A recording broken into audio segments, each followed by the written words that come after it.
Hello everyone, তোমরা সবাই কেমন আছো? আশা করি তোমরা ভালো আছো। আমিও কিন্তু বেশ ভালো আছি। আর আমার একটি নতুন ব্লগে তোমাদের জানাই স্বাগত। আজকের ব্লগটা কিন্তু আমি সকাল থেকে শুট করছি। সকালে বাইরের সব কাজকর্ম হয়ে গেলে এবার চলে এসেছি বেড কভারটা চেঞ্জ করতে। বেড কভারটা চেঞ্জ করার আগে পেছনে যে ঝুলপিগুলো দেখছো ওগুলো খুব ধুলো পড়েছিল, তাই একটু পরিষ্কার করে নিলাম। আর ওই ঝুলপিগুলো দেখছো ওগুলো কিন্তু আমি নিজে হাতে তৈরি করেছিলাম। বিয়ের পরে যখন একা একা টাইম কাটতো না, তখন কিন্তু বসে বসে আমি ওগুলো বানাতাম। আমি ঘর গোছাতে গোছাতে মাঝখানে কিন্তু দেবাংশী এসে একবার আদর খেয়ে আবার চলে গেছে। আমার সঙ্গে সঙ্গে আমার দেবাংশী মামামও কিন্তু আজকে অনেক খুশি হওয়ার কারণ হচ্ছে এই যে বাড়িতে এসেছে ওর মেজো মাম্মা। ওর মেজো মাম্মা মানে আমার মেজ। আসলে আমাদের দেবাংশী সব মাসিদের মাম্মাম বলেই ডাকে, আর ওর ছোট মাসিকে মনি বলে ডাকে। তারপরে কিন্তু আমার মেজদিকে আমি নিজেই স্টেশনে আনতে গেছি, তো আমার ফোনে চার্জ না থাকায় আমি আর কোনো ভিডিও ক্লিপ নিতে পারিনি। পরে কিন্তু আমার মেজদি আসার কিছুক্ষণ বাদে আমার বদ্দিরাও চলে এসেছিল।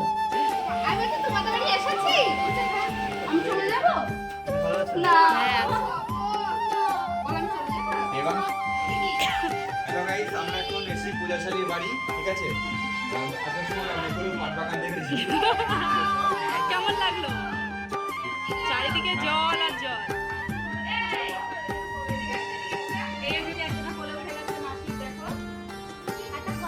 তো তোমরা তো দেখতেই পেলে বাড়িতে অনেক অতিথি এসে গেছে। আর অতিথি বললে ভুল হবে, এগুলো আমার সবই নিজের মানুষ। আমার বদ্দি, বড় জামাই, দিদির মেয়ে আরো অনেকেই এসেছে। হাড়ি ধরে নিয়েছে। হাড়িতে এত আছে তো দেখি। সে সবাইকে দিয়ে দিয়েছি। সব শেষ। এক হাড়ি শেষ করে ফেলেছি। হ্যাঁ। কালকে বানিয়েছি, কেমন আছে?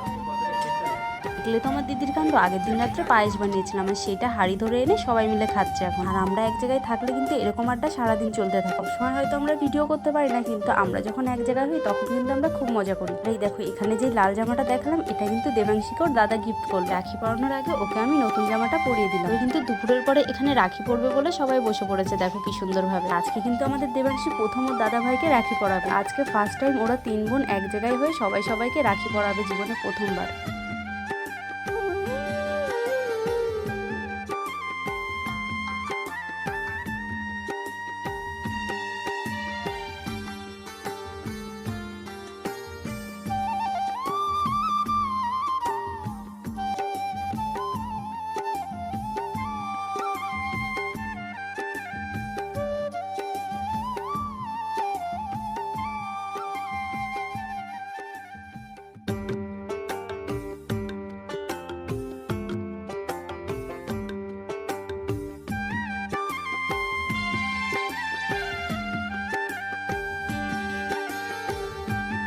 আমাদের অনুষ্কা মা কিন্তু একা একাই উলু দিয়ে দেখো দাদা আর বোনকে দুজনকে একসঙ্গে আশীর্বাদ করে দিল। আর আমার দেবাংশীর দিকে একটু খেয়াল করে তোমরা দেখো কি সুন্দর শান্ত হয়ে বসে আছে। ওকে কিন্তু তোমরা যতটা চুপচাপ দেখতে পাচ্ছ অতটা চুপচাপ ও কখনোই থাকে না। সেটা কিন্তু তোমরা আমার মিনি ব্লগ দেখলেই বুঝতে পারবে। আর আমাদের দেবাংশী কিন্তু মিষ্টি খেতে একদমই পছন্দ করে না, কিন্তু আজকে যেহেতু দিদি খাই দিচ্ছে তাই না খেলে হয়। তাই কিন্তু দিদির কথা চিন্তা করে একটু পায়েস খেয়ে নিল আজকে। আর ও দাদাকে রাখি পরানোর আগেই কিন্তু দেবাংশী নিজে থেকে হাত বাড়িয়ে দিয়েছে রাখি পরার জন্য। আমাদের দেবাংশী কিন্তু আগে কখনোই রাখি পরা দেখেনি কিংবা রাখি পড়েনি, কিন্তু তোমরা যারা এই ব্লগটা দেখছো কিংবা আমার দিদির ব্লগে দেখেছো, এই ভিডিওগুলোতে দেখবো ও নিজে থেকে কি সুন্দর হাত বাড়িয়ে রাখি পরার জন্য বায়না করছিল। মনে হচ্ছিল ও যেন কত বছর ধরে রাখি পরে এসছে কিংবা পড়াচ্ছে সবাইকে। এখানে কিন্তু রাখি পরানোর পর্ব শেষ হয়ে গেল।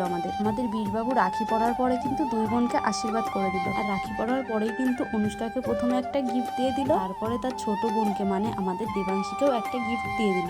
আমাদের অনুষ্কা মাকে দেখলে কতটা খুশি হয়েছে। ওদের 3 বোনের ভাই বোন রাখির পর্ব শেষ হলো, কিন্তু এবার বায়না ধরেছে ছোট মাসি। আর ছোট বোনের বায়না হচ্ছে আমি হচ্ছে 3 ভাগ্নের মাসি এবং ছোট মাসি, তাই নাকি ওর একটা আলাদাই আদর আর ভালোবাসা আছে। আর সেই ভালোবাসার জন্য নাকি ওকেও আজকে রাখি পরাতে হবে। তারপরে দুপুরে খাওয়া দাওয়ার পরে আমরা সবাই মিলে চলে গেছিলাম রিলস বানাতে। তো আজকের ব্লগ এইটুকুই, দেখা হচ্ছে আবার নতুন কোনো ব্লগে।